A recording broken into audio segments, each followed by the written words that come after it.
মাদকদ্রব্য নিয়ন্ত্রণ অধিদপ্তরের কর্মকর্তারা এখানে কি করেন সেটা ওপেন সিক্রেট। মানুষের মধ্যে একটি কৌতূহল থাকে এবং সেটি প্রকাশ্যে আসে, আর গণমাধ্যম যদি সেটি প্রকাশ করে সেক্ষেত্রে ওইসব অসাধু কর্মকর্তারা গণমাধ্যম কর্মীদের উপর চড়াও হন এবং তাদেরকে কিভাবে ঘায়েল করতে পারবেন সেটির পরিকল্পনায় ব্যস্ত থাকেন। আসলে গতকালকের ঘটনার তীব্র নিন্দা ও প্রতিবাদ জানাচ্ছি।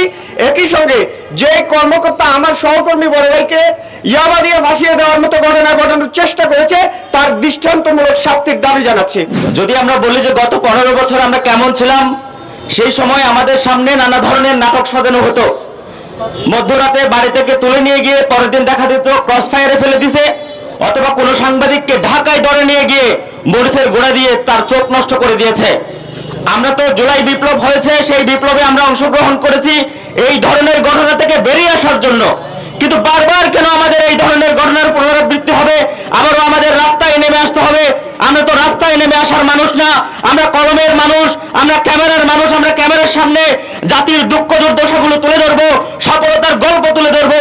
কিন্তু অত্যন্ত দুঃখের বিষয়, আমাদের সহকর্মীকে এমন ন্যাক্কারজনকভাবে গতকাল ফাঁসানোর চেষ্টা করা হয়েছে যে কেউ ভবিষ্যতে কোন সাংবাদিকের সাহস নিয়ে রিপোর্ট করার মতো এবং কোন অসহায় মানুষকে বাঁচানোর আর চেষ্টা করতে গিয়ে বারবার তার এই ঘটনাটি মনে পড়বে। এই মাদক কারবারি আপনার দিদারুল আলমের কিন্তু অনেক অপকর্ম কক্সবাজার ইতিমধ্যে অনেকে অবগত হয়েছে। আমরা মনে করেছিলাম সেই যোগদানের পরে প্রথম ভুল করেছে, সে একটা বিষয় নিয়ে মাপ চেয়েছিল 2 হাত জোর করে।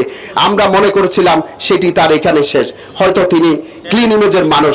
কিন্তু দেখলাম না, একটা পরিত্যক্ত মাদক কারবারি মাদক সম্রাটকে আমাদের কক্সবাজারের মতো একটা গুরুত্বপূর্ণ জায়গায় দিয়ে মাদক দমনের নামে নাটক করা হচ্ছে। মাদক দ্রব্য নিয়ন্ত্রণ অধিদপ্তরের খুব তাদেরই রিপোর্ট বলছে সে একজন মাদক কারবারি, মাদক মামলার আসামি, দর্শন মামলার আসামি। সে এখানে কি খবর থাকে? একটু আগে মাদক দ্রব্য নিয়ন্ত্রণ অধিদপ্তরের একজন আমাকে ফোন করে বলল, ভাই আরো কিছু ভয়াবহ আপনাকে তথ্য দিই, আমাদের এখানে কোনো মহিলা কর্মী নাই, মহিলা জিজ্ঞাসাবাদ করার মতো কোনো অফিসার নাই।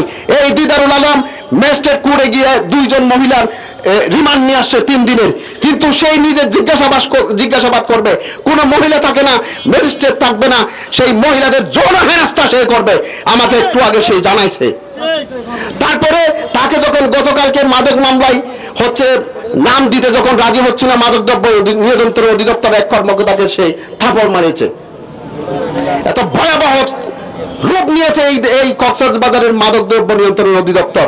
দিদারুল আলম কুখ্যাত প্রদীপের সেই সহকর্মী ইসমাইলের বাসায়, মাদক সম্রাট সিআইডি ইসমাইলের বাসায় 5 আগস্টের পরে কেমনে মাদক দ্রব্য নিয়ন্ত্রণ অধিদপ্তর নিয়ে যায়, আমি সেটিও প্রশাসনের কাছে জানতে চাই এবং বড় ভাইদের সম্মতি নিয়ে বলতে চাই, 72 ঘন্টার মধ্যে যদি এই মাদক কারবারিকে কক্সবাজার থেকে বিতাড়িত করা না হয়, পরবর্তী পদক্ষেপের জন্য আপনারা প্রশাসন সংশ্লিষ্টরা সবাই দায়ী থাকবেন।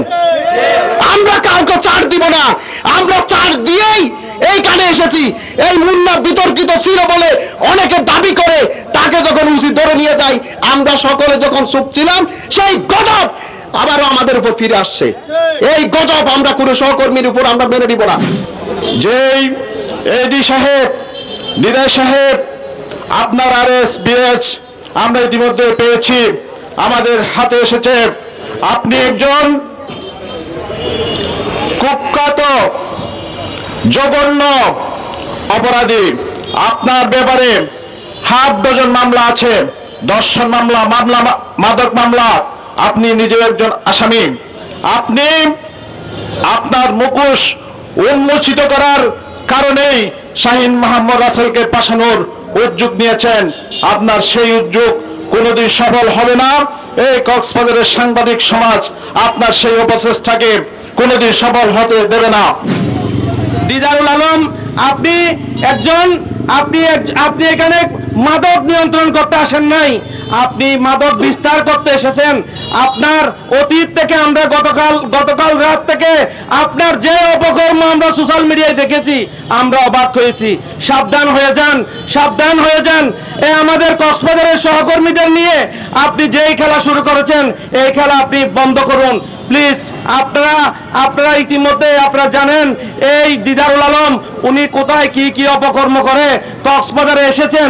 আপনাদেরকে শুধুমাত্র একটা কথা বলতে চাই, আপনারা শুধুমাত্র গুগলে গিয়ে, আপনারা কক্সবাজারবাসী আপনারা জানেন, আপনারা গুগলে গিয়ে শুধুমাত্র দিদারুল ইসলাম মানলে ওনার কি কি অপকর্ম আছে আপনারা সমস্ত কিছু আপনারা জানতে পারবেন। এই কক্সবাজার অঞ্চল, এই সীমান্ত এলাকা মাদকের কারণে আমরা কি পরিমাণ এখানে অস্থিতিশীল একটা পরিস্থিতি, এই পরিস্থিতি শান্ত করতে একটি প্রশাসনিক সিদ্ধান্ত হোক, রাজনৈতিক সিদ্ধান্ত হোক এবং রাষ্ট্রীয় সিদ্ধান্ত হোক, এখানে অবৈধ মাদক ব্যবসা এবং যারা এটার সাথে জড়িত মাদক নিয়ন্ত্রণ অধিদপ্তরের প্রত্যেকের টেস্ট করা হোক, তারা নিজেরা আসলে মাদক সেবন করে কিনা বা তারা নিজেরা মাদকের সাথে কতটুকু সম্পৃক্ত।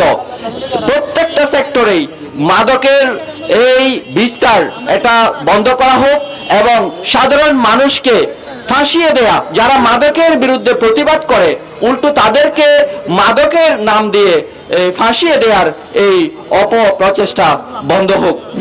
কক্সবাজার মাদকদ্রব্য নিয়ন্ত্রণ অধিদপ্তরের প্রধান কর্মকর্তা দিদারুল ইসলাম গতকালকে আমাদের একজন সহকর্মীকে তারই কিছু সোর্স এবং কিছু অন্যান্য সহযোগিতার মধ্য দিয়ে পরিকল্পিতভাবে মাদক মামলায় ফাঁসানোর চেষ্টা করেছে। আমরা বিভিন্নভাবে তথ্য সংগ্রহ করে জানতে পেরেছি মূলত এই জঘন্য কাজটি করেছে আমাদের সেই সাংবাদিক সহকর্মী, তার কিছু অপকর্ম, তাদের কিছু অনিয়ম দুর্নীতির তথ্য প্রকাশ করেছে বলে তাকে ফাঁসানোর চেষ্টা করেছে।